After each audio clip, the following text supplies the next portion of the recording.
What's going on, guys? Let's try that again.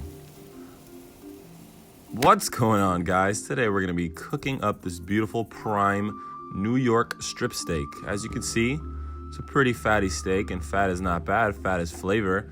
A little less fatty than a ribeye, but the New York strip has great intermuscular fat, so it's going to be a great cook for us today. So what I like to do, I like to pat it dry. You got to get all that moisture off this steak. That way you can get a nice golden crispy sear. Make sure you pat it off, get all that extra liquid off. It's not what you want. You don't want to steam the steak, you want a nice sear on your steak. So be sure to pat it completely dry. Paper towel works perfectly fine, that's what I use. Be sure to get the fat all the way around the steak. So now we're gonna season it with some salt. Coarse kosher salt is what I use. Just a pinch or so. Be liberal though, you want to cover this steak generously with salt. Throw in some pepper, cover it well, and garlic powder. That's the trio that works best for me. Now what you're gonna do, you're gonna pat it in, rub it in, make sure it soaks into the steak. You want your steak to be pretty flavorful. And of course, you wanna season the other side. Always season both sides of your meat. Salt again, kosher salt. Pepper again.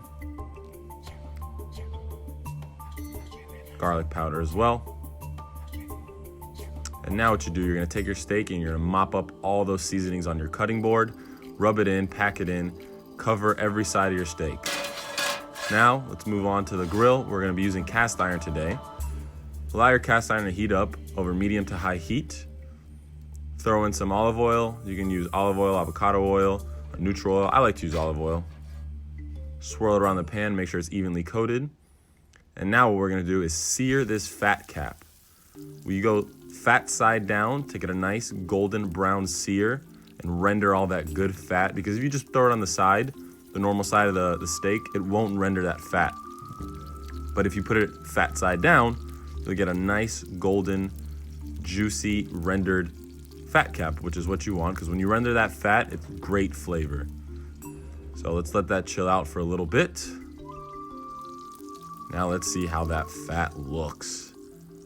Nice and golden brown, exactly what we're looking for. Now throw it on that side. Don't use your hand. I recommend not using your hands because you'll burn yourself just like I did. But now we want to lay it flat. Make sure you pat it down. Get a nice, even, hard sear so we can get a nice golden brown steak. Pat it down. Make sure it's not steaming. You want that nice contact. I like to swirl the fat and all the oil around the pan, make sure it's covering all sides of the steak. Now let's see what we're looking at. Should be golden brown. Look at that, bubbly, yummy, delicious steak. Let's flip it around, pat it down. Let's get a sear on that other side.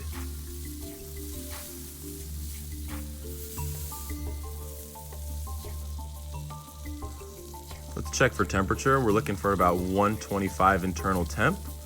As you can see, we still got a little ways to go. So we'll just let that chill out and cook a little longer. Now we're back. We're coming close to temp. We're at 116. We got about 5 degrees more to go. Let's throw in a tablespoon of butter. And now we're gonna baste this sucker. Let that butter swirl around the pan. Let it brown. Brown butter is better butter. You ever heard the saying, brown food is better food? That applies in this case. So now tilt your pan, let the butter fall to one side, and gently start spooning it over your steak. Getting all that fatty, goody, yummy butter all over your brown steak. This is gonna be delicious, guys, I promise. Get it all over, look at that, look at that. Oof. Keep basting, do it about 5-10 times. Let it sit again, and then come back and do it one more time.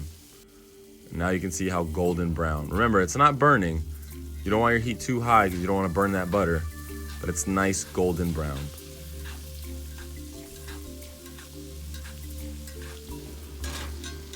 Now let's see what our steak looks like. Look at that beautiful, seared, prime New York strip. This is looking good. What I like to do is I like to take a little bit of that butter out of the bottom of the pan. spoon it over just to get some extra juices. That is looking good. I like to cover it with tinfoil, let it rest for about 10 minutes. This is the most important part. You have to let your meat rest. Once it's rested for about 10 minutes, it's ready to slice. Let's see what we're looking at. We're looking for about a nice pink middle. Medium rare is what we're going for. It's hot as hell. Probably burning my fingers as I'm slicing this. Probably should have let it rest a little longer, but we're hungry. Look at that. Beautiful medium rare. Juices all over the place. Yummy deliciousness. Let's take a closer look. Look at that. Oh, don't drop it. Beautiful, medium rare, New York strip steak. If you guys want to see more videos like this, subscribe to my channel. We'll be cooking up some good stuff all the time. Look at that beautiful, medium rare, New York strip steak. Be sure to like this video and subscribe. Enjoy, guys. Enjoy my fat finger.